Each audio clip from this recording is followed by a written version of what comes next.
Breaking news. For once, I was right. But before we get to that, let's talk about Team Penske being bad in IndyCar. The Ontario Honda Dealers Indy Toronto, IndyCar's only race north of the border. And if I'm being honest with myself, America's hat really knows how to party. And by party, I mean put on a decent street race. Before the race started, it was announced that Santino Ferrucci would not be racing, as he had crashed during the warm-up.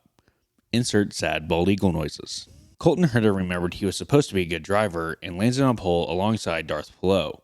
Most of the field, including Herta, would start on the soft tires, but not our villain Alex Pillow. Oh no, his team for sure knew better than everyone else and started on the hards. Because of this, Pillow got passed by like 3 different cars in the first 2 laps, in a sequence that must have been cathartic for those drivers.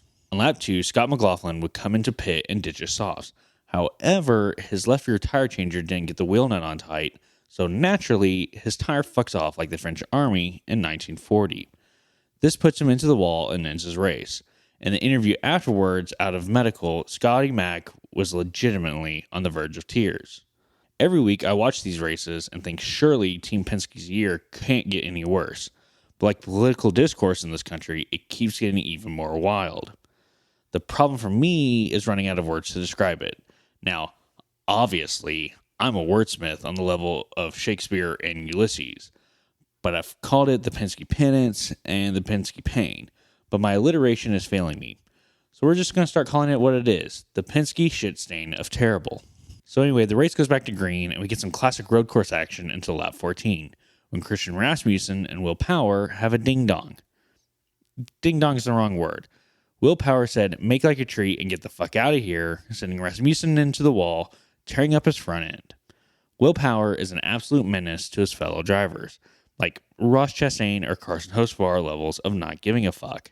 If the cars were stock cars and not origami with wheels, maybe he wouldn't ruin other people's races all the time. So back to green and back to the crazy.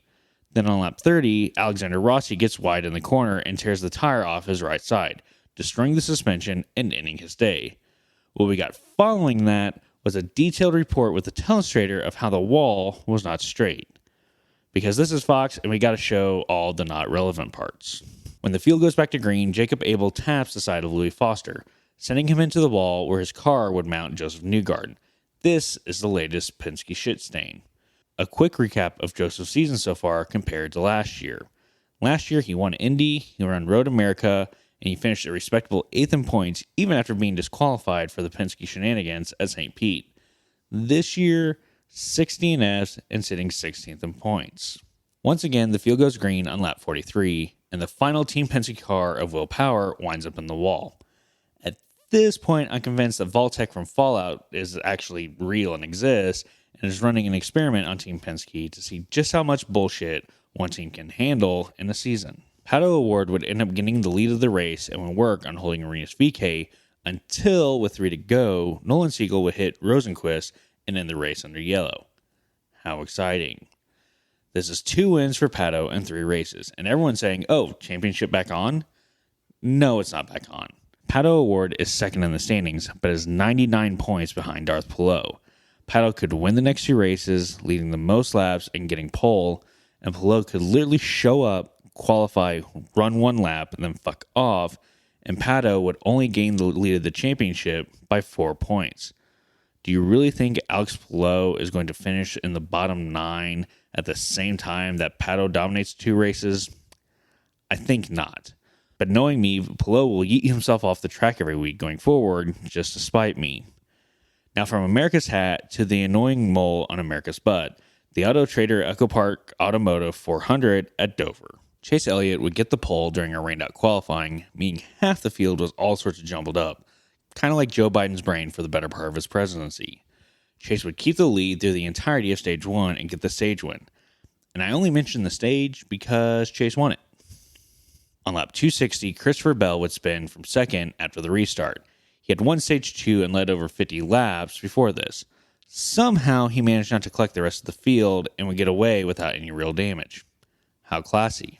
On lap 337, the caution would come out for rain, and because of how the pit cycle fell, Christopher Bell actually wouldn't wind up leading at that point. He would continue to lead when they went back green at lap 343. I do question how the rain was bad enough to throw a caution, but not bad enough that it needed dried. Yes, I know that any sort of moisture can be hazardous to a car on slicks, but come on, this was kind of a gift-wrapped front road restart for Christopher Bell. With 18 to go, Ross Chastain would crash on the backstretch, Ross being Ross. During the yellow flag, the rain would return, bringing out the red flag. No, God! No, God, please, no! By the time the track got dry, there were 8 laps remaining when we went green.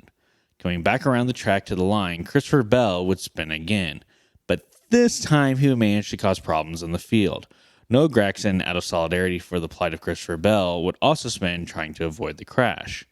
He would hit the wall and William Byron, putting Byron in the wall and in both of their days. Christopher Bell, though, would go on and finish the race. It was way the fuck back in the field, but he finished. My poor boy Chase Elliott, though, would wind up getting swallowed by the field. He restarted third, and by the time the caution came out, he was down in 7th, where he would finish the day. I hurt myself today. So we go racing in overtime, but Zane Smith decides that the fun is not over yet and spins it out on the backstretch. So we re-rack the field and try again, and teammates Denny Hamlin and Chase Briscoe would lead the field to green. Denny would go on to win the race. The beatings will continue until morale improves.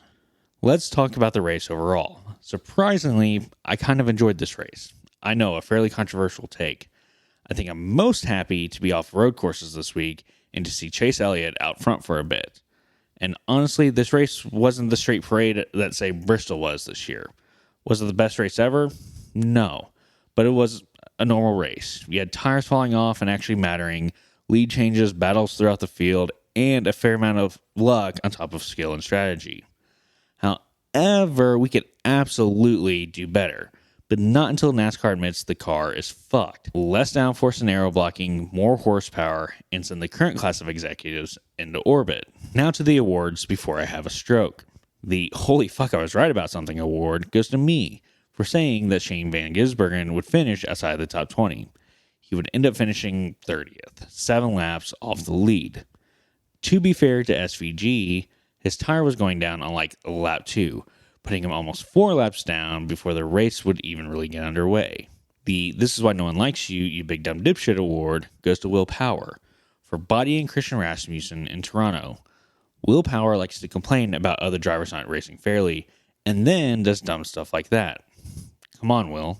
The This Is Why No One Likes You, You Big Dumb Dipshit, Too Dumb, Too Dipshittier award goes to Christopher Bell, because of my own inflexible rule of if you crash or spin twice, you're getting the award. Well done, Christopher. And to think this man won 3 in a row earlier this season. The You Had It All and Threw It Away award goes to the 9 team of Chase Elliott. Chase was leading the race and was easily the fastest car on track, but his car fell off the jack and it shuffled him back into the pack. Did this single-handedly end Chase's chances? No. But does it confirm my pessimistic view on the 9 teams' ability to do well week in and week out? Yes. There's a cat on my lap. Are all of us deranged Chase Elliott fans a danger to ourselves and others? Maybe. Quit asking questions. What do you think about Chase Elliott?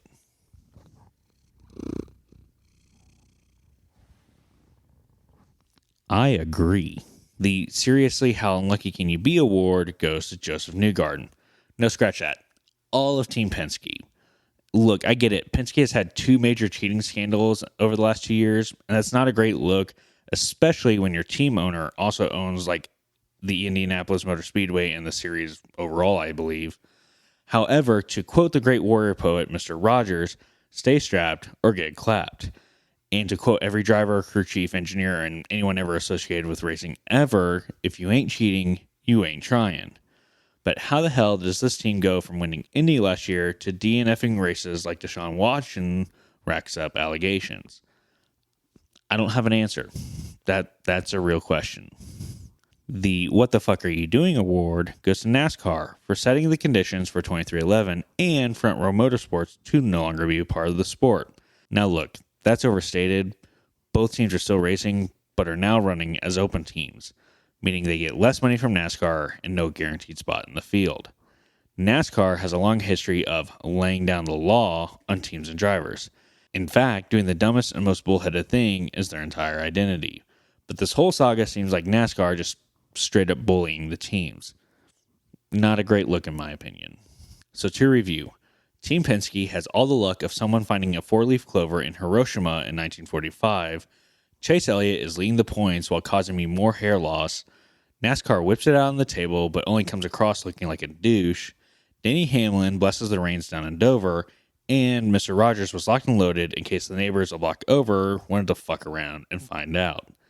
Thank you, and remember, the HEF is unconstitutional.